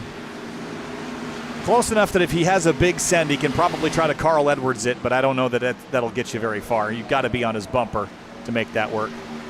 I personally think he has too much respect to do that to the 73, but I guess you just never know. And he's starting to kind of fade a little bit here, too. He got to the bumper, got to the inside, got close to the right rear, but he's starting to lose ground to Jake Nichols, and he keeps running the high side. Nichols keeps taking it away. He knows there's nothing on the inside, and he knows there's nothing he can do about it.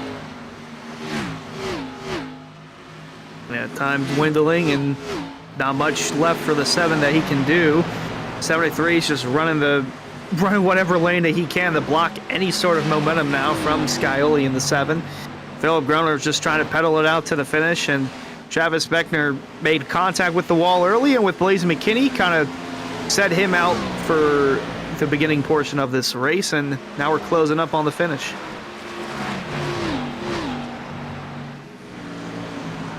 Zach Nichols.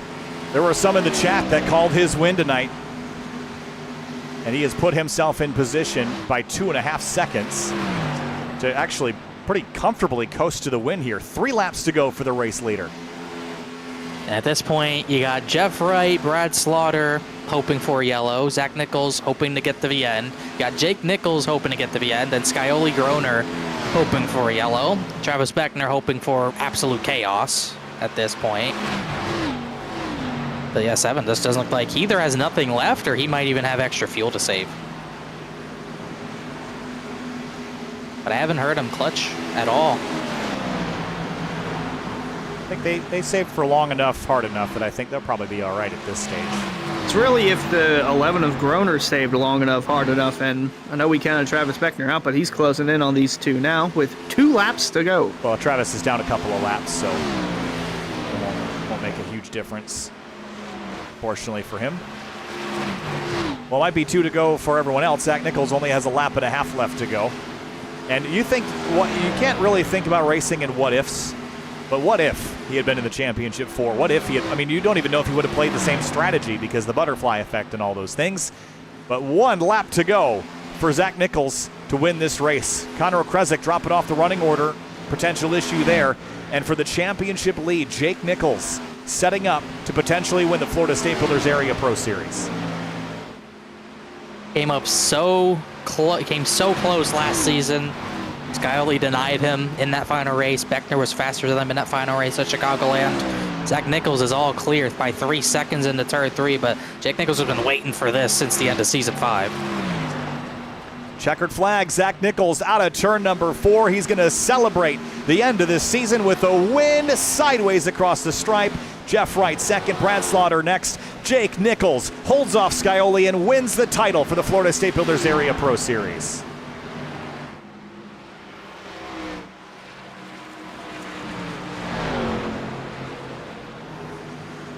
Wow.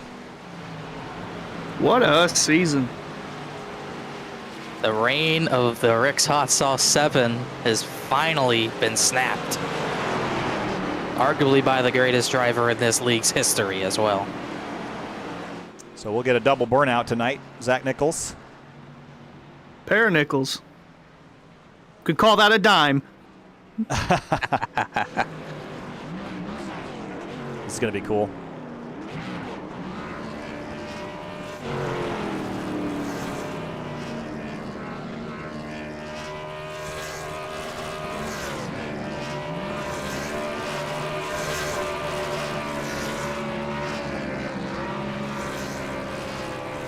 The double Nichols burnout.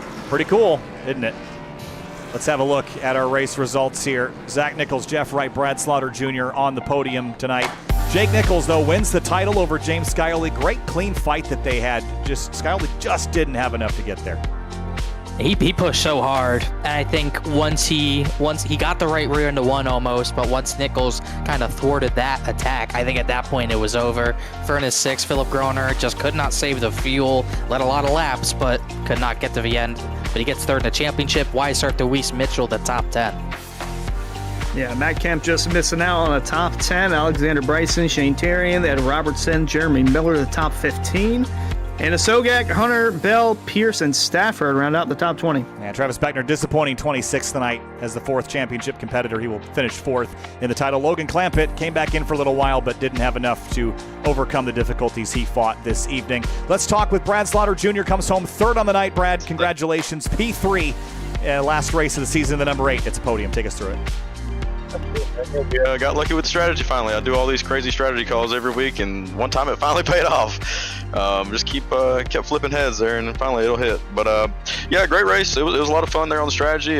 Cool, everything went green. Those guys got to race it out. It seemed like all the championship guys, for the most part, were on the same strat. So looks like they had a pretty good race and put on a great championship battle. But yeah, I'm just happy to finally be up here, get to talk to y'all in your last go around with area. It's pretty cool. So I'm just take this time to say thank you for everything y'all have done. It's awesome to be able to bridge the gap and get y'all over here when we did. And man, y'all have called some of my favorite calls of any of my wins that I've ever had on the service, man. So thank you to SimTV and everything that y'all have done, man. I wish y'all success and everything that you got going on. Congrats to Jake on the championship. That's awesome, man. And congratulations to Zach on the win. That was a lot of fun there with him and Jeff, on that different strategy. Brad, congratulations. Thanks for the kind words, man. It's been a pleasure. P3 tonight at the number 8. Enjoy it. Thank you.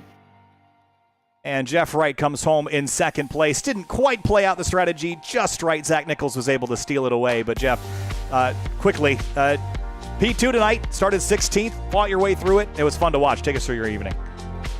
Yeah, it was a lot of fun. And first, congrats to both Nichols with Zach winning the race and then Jake with the championship. It's a big night for the Nichols for sure. So congrats to both of those guys. And just got to give a shout out to crew chief and the spotter, Reggie Ortega. I mean, he called the shots tonight, and I just listened to what he had on the table, and put us in a really good spot to potentially have a chance at winning this thing. But I knew it was going to be tough to hold off those guys. They've been so good all season long. And at that point, we're just hanging on for 2nd place, and 2nd place in this league is tough to come by as well. So super stoked with it, and just a really fun season. Jeff, thanks so much, and you've been around quite a while here on SimTV, so I want to thank you for putting on some great shows along the way. P2 tonight, congratulations. Yeah, and thanks to you guys for the broadcast. You guys have done a great season, all season long, and we're definitely going to miss you guys. Thanks, Jeff. And Zach Nichols comes home as the winner of the race tonight. Played a strategy that at first we were confused about, and then later in the race, Connor was like, yeah, this is the one to play. Take us through your night.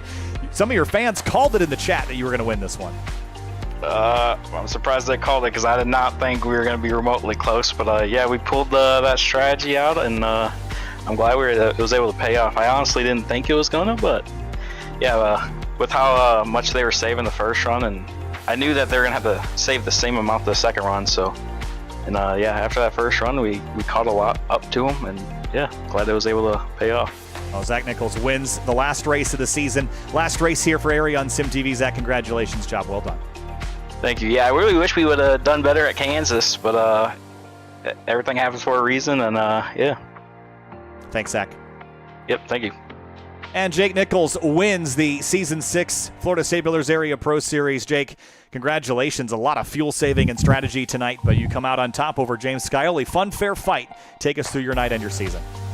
A lot of fuel saving. Like Monday, I wasn't a fan of it Monday. I still really wasn't a fan of it tonight. I know it didn't even end up being the faster strat tonight, but I knew Clampett was on that, and it's easy to trust someone like that and thinking it's the better strat, and especially once I heard James committing to it, I just had to go for the one and hope that it worked, and thankfully all three of us that were in the race went for it. I know Travis had his problem, so it kind of just made it 3 cars for the battle, but car felt pretty good overall for the about 5 laps there at the end of the race that I pushed it hard, but either way, thanks to everyone at 609. We had an amazing season as a team. Obviously, it's hard having 2 team cars in the Final Four because when one wins and the other doesn't, you still have a loser in that scenario or a winner. So it's hard to balance that. But Philip had a great season. There's nothing to hang his head about there in his first season in area, being in the Final Four and being in the lead of the Final Four so much in that race. But either way, thanks to everyone at area. It was a great season. There was a lot of ups and downs early on, but I think every series kind of found its way by halfway, and we put on some good shows and had some great battles along the way. Well, thanks so much, Jake. Appreciate your efforts as always, and fun to watch you here. So enjoy it, and we'll see you soon. Thank you. All right, guys, wrapping things up here on Sim TV for the Area iRacing series. I've said all the things I need to say at this point, but thanks again to everyone in Area who's put this on for the past couple of years, and it feels great to sign off on a high note with a race like that, Connor. Definitely a good way to end it. A fully green race. Couldn't draw it up any better, and to have strategy play into it as well. Not to just have the one strategy kind of work like we had Monday night, but the 2-stop was better, and the 1-stop still got a bunch of drivers. Obviously, the top 3 in the championship, good finishes as well. Really, really solid racing. Multi-groove as it can get at Atlanta. Definitely a little sad that it's ending, at least on Sim TV, but definitely happy. It's been really fun. Whatever 3 seasons or whatever that I've been doing it in pro and truck, so definitely a good way to go out. Obviously, even without my driver winning, it was a good way to go out, but this was a really fun time for sure. Yeah, it's been a blast, and I know Jacob Bell's been under the weather, but he's been the glue that's held everything together, whether it's been whatever controversy must be from trucks, pro series, cup series, whether it's what broadcast we're running with. We moved from one broadcast to Sim TV, and it's just been nothing but lights out ever since the end of season 2, the playoffs. That's when it all began, and temporarily for the moment it ends here, season 6. So Kyle, thank you for everything that you've done to help with this league, and can't wait to see what the future holds for both you, Finian, Connor, and for this league as a whole. Very excited about the future. Thanks so much, everybody, and I'm sure we'll see you soon.